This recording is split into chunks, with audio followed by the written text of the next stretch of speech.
handsome golden present for Skeletor.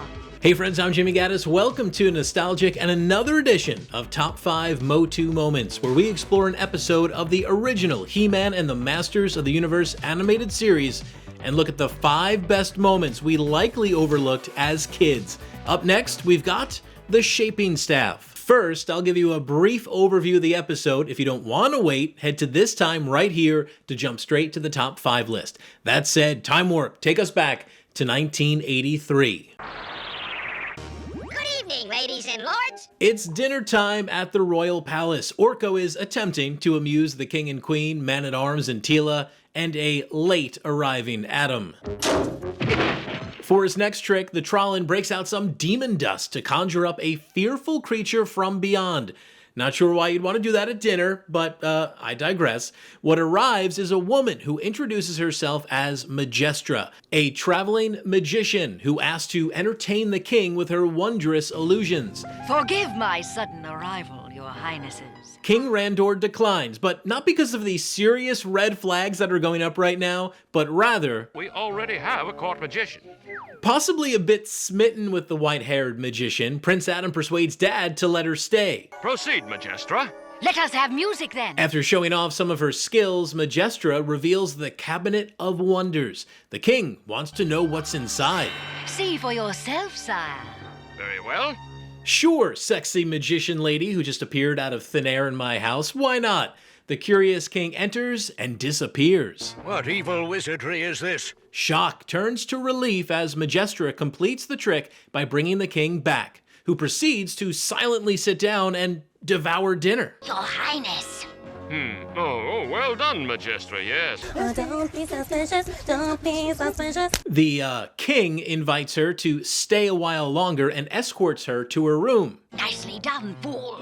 You nearly ruined everything. Orko senses something fishy's going on and follows them to the dungeon, where we find out Magestra and the king are actually evil-lyn and Beastman.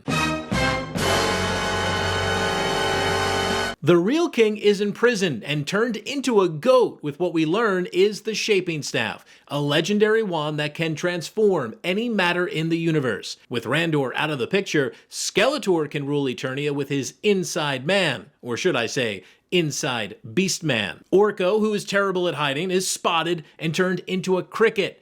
Now that is a custom figure I would genuinely love to see. After a quick Zoom call with Skeletor, the pair move on to phase 2 of the evil plan, taking over the real prize. It's time we made Grayskull a part of our kingdom. Adam questions his father's motives, but his concerns, of course, fall on deaf ears. Men-at-arms, ready to troops. We march tomorrow.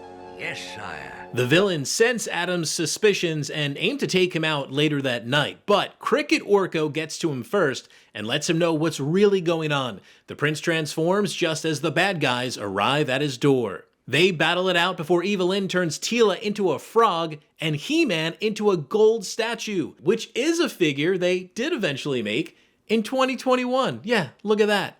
Next stop, Grayskull, where Skeletor awaits. I will make another He-Man, an evil one called Faker. Yes, it's our first and only appearance of Faker in the animated series. We'll take a deeper dive when we get to the top 5 list. What brings you here at this hour? I've been hurt. Faker fakes an injury to get the sorceress to leave Grayskull, where her powers are weaker. Perhaps you'd like a taste of the Shaping Staff. Evil-lyn takes advantage, using the Shaping Staff to keep the sorceress rooted to the ground. Even in his golden state, He-Man is still able to communicate telepathically with the sorceress, and he urges her to try and break the spell for all of their sakes. She succeeds and turns her magic to He-Man, freeing him of his golden prison. We get some He-Man v He-Man action. Faker is eventually tossed into the abyss, and the Shaping Staff is broken in half, breaking the spell on our heroes. Evil-lyn, though, thinks she can still utilize the staff, but ends up turning herself into a winged eel. Skeletor swears vengeance upon them, and all is well for now. Well, it's good to be back on the throne. It's good to have you back, Father. So what were my top 5 moments from this episode? Let's get to the list. Number 5. While it's all very suspicious, Man-at-Arms and Prince Adam still seem more than happy to have the very gorgeous Magestra joining them for dinner. That's no demon. You can say that again. Baby, you're all Number 4. Release them, you evil witch, or I'll... The manny faces of He-Man. The expressions in Masters of the Universe often give me a good laugh. Two in particular in this episode worthy of making the list. The first is the very first shot in the show, as He-Man looks up at a reprogrammed hover robot he's been training against. The second is his reaction to Teela being turned into a frog. Just fantastic. Number 3.